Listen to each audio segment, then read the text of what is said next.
Well, the past 2 decades, I think it's fair to say, they've been a turbulent time. But through it all, for 21 years, we have been welcoming a very wise and comforting guide into our living rooms to help us make sense of all the craziness. Dr. Phil McGraw has made us all stop and ask ourselves, how's that working out for you? Well, I'm going to tell you, it worked out great for us because he is our first guest. Would you please welcome Dr. Phil?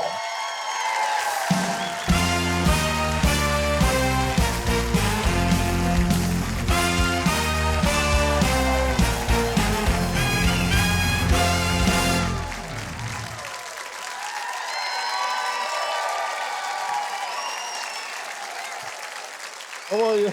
I want to know how much you paid these people to be the members of your fan club and come here tonight. I'm not telling anybody. Well, what a great reception you have had. No, I think anybody who has watched you over the years know that you do bring a level of common sense that has been missing in a lot of the pseudoscience of psychology and in some of the more garbled versions of it. Well, you know, common sense is just not common enough anymore, right? It's not. It seems like it's really getting less and less common as each year goes by. We've got people in America that I think are focused on trying to tear this country down and are hijacking the narrative that has made America what it is over the years. And I truly believe that family in America is under attack. Yeah. I think it's been under attack, and I think that attack has become a feverish attack on the family unit in America. And family is the backbone of America. And I heard you talking so eloquently about what's going on in Chicago and what we saw. And I see these kids out there doing this, and you know what first came to my mind is, where are their parents? Yeah, yeah. Why, there used to be a thing, you and I are old enough to remember it, used to be a thing that came on the network, there'd be a little ding, and it'd say, it's 10 o'clock. Yes. Where are your children? Yeah. Do these people not know where their kids are? I wonder if maybe we ought to do the ding and at 10 o'clock say, do you know where your parents are? Yeah, really. Because they're not there either. And in this day and time with the internet, it's always 10 o'clock. Yeah. And I tell parents over and over, you are not going to be the only voice in your child's ear, so you better make sure you are the best voice in your child's ear. You better be, absolutely. It's hard sometimes, I think, for parents. They feel overwhelmed. They feel like they're competing with what kids are getting at school, their peers. Social media has such an impact, and you mentioned that. But, I mean, how do parents even cope with that? Because a lot of parents are scared to death to tell their children no. Yeah, well, they may not like hearing it, but they'll get used to it. They'll get used to it. And, you know, so many of these kids have an entitled attitude where they think, I'm entitled to a smartphone. I'm entitled to a computer. I'm entitled to be taken where I want to go. I'm entitled. They're not entitled to anything except food and shelter and love and supervision. Mm-hmm. And all of the rest of these things are gifts that are earned. Mm. They're earned by conduct and productivity and hard work. And if you just give them those things independent of what they do, there's a real misconception. Parents need to understand they're not raising children, they're raising adults. Yeah. Everything they're doing today. And when you look at that 5-year-old, when you look at that 6-year-old, you look at that 12-year-old, everything your child will ever be, they are now becoming. And that's what you need to be aware of when you're doing what you're doing and consequating that child's behavior. I mean, I heard it wisely said that the job of a parent is to train his or her replacements. And if you think about it in those terms, how do you want them to behave when they become adults? What's going on in the world? And you wonder if it's where it is now, and this silent majority in America needs to stop being silent. Yes. We need to, and there. And I see it so much where people don't want to talk about their faith. I'm a Christian. I'm proud to say I'm a Christian. And I think that the silent majority cannot afford to be silent. We need to stand up, we need to step up, we need to speak up, and we need to reclaim the narrative in America about what's expected, because if it is where it is now and we continue to lean back, where do you think it's going to be in 5 years?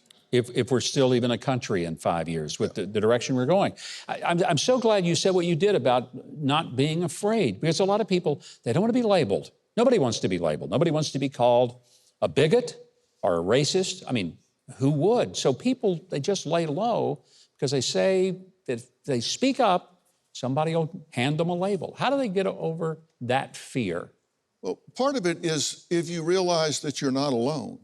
You know, if people stand up and if they feel like they're that lone voice in the dark that's speaking out against all of this that's going on, then it can be pretty scary. But, you know, there was a time when we stood up for the people that we believed in. We stood by our neighbors. We stood by our family members. And now I think people are afraid of getting canceled. They're afraid of getting those labels. And we can't do that anymore. You can't give all the attention to those who are yelling the loudest. Because just because they're yelling loud doesn't mean they're right. It just means they're loud. And very well said. Very well said. And, you know, we have to be willing to stand up and speak up for what we really care about. And it starts with that family unit. And for the first time, we've seen church membership drop below 50% in this country. And why is that? It's because family is fragmenting. People worship together as a family. And it's dropping below because families are starting to fragment. We got to pull families back together, have meals together, have, as corny as it sounds, have family meetings, talk about things that are important. And, you know, I hear people talking about, you know, they don't know what's going on at their children's school. You need to know what's going on. It's your job to know. Yeah. And you hear about these school shooters and parents say, well, I didn't know he had 9 AK-47s under his bed. Well, you know what? It's your job to know. You need to look under the bed. It's your job to know. And it's not informing on your child. It's getting help for your child. Look, these kids that are doing these things are in pain. They need help. I think that's such a missed message today, Dr. Phil, because, you know, parents, they're afraid of their own children. And what you just said, I hope people take to heart. They need help. They need someone to confront them in a loving way, but still not just say, yeah, go ahead and do destructive things because we don't love you enough to stop you. Yeah, and it's the same thing. I always tell kids, telling is not tattling. If you see a kid in the classroom that is really causing you concern, talking to someone in responsibility about that is not tattling. It's help this young man. Get him some relief here before he destroys his life and those around him. If somebody reaches out to him and gets him over a crisis moment, he'll probably never go back to that point. People need to reach out. And I'm saying the things I'm saying because I'm concerned. I love this country. And I'm proud to say I love this country. I stand up when the flag is floating, and I'm not ashamed of it. And you know, people can criticize me for that all they want. And if they don't want to stand up, that's their choice. But it's also my choice to stand up, and I'm going to do that. We've kind of covered a lot of the landscape of some of the real challenges we're facing in this country, but I want to give you an opportunity to just say, is there hope? I mean, are you optimistic? Because if all we do is hear what we've just been discussing, I think both of us should curl up in a fetal position down on the floor and just say, come get us. But there's got to be something there that we see the light at the end of the tunnel, that it isn't a train. Well, I don't know about you, but if I curl up in the fetal position, somebody would have to come get me, because I don't know. I don't know. I could get up off the floor. But I can tell you this, I am the incurable optimist, Governor. I am the incurable optimist. And I believe that this country, with all of us that care and all of us that believe in what we believe, if we will do one thing, I think we have to decide that we are going to be who we are on purpose. You cannot wake up every day and just react to what's in front of you. You can't just be who you are kind of reactively by default.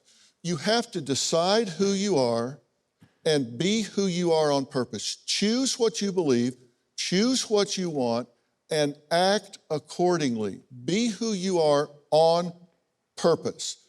And if you do that, if we all do that, if all of you do that, and we start doing it, then I promise you we can move this country back in the right direction. Do I think there's hope? I think there's an abundant amount of hope here. I think there's an abundant amount of joy. I hear this audience and see these people out here, and I think, these people got in their cars today, they drove through the rain, they came in here to be in the presence of Governor Huckabee because you speak the truth. Well, And they didn't have to do that.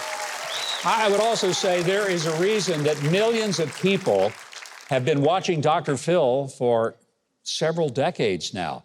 And we've just heard a good reason for it. If you want to stay up to date on Dr. Phil, we got you covered. All you got to do is go to Huckabee.tv for links, news, and more information. Hey, Mike Huckabee here. Listen, if you love your mom, apple pie, and being conservative, you know you ought to subscribe to the channel. Hit the notification bell and click the like button and show all the leftists out there that conservatives are thriving and patriotism is far from dead. Am I pandering too much? No way. I'm just getting started.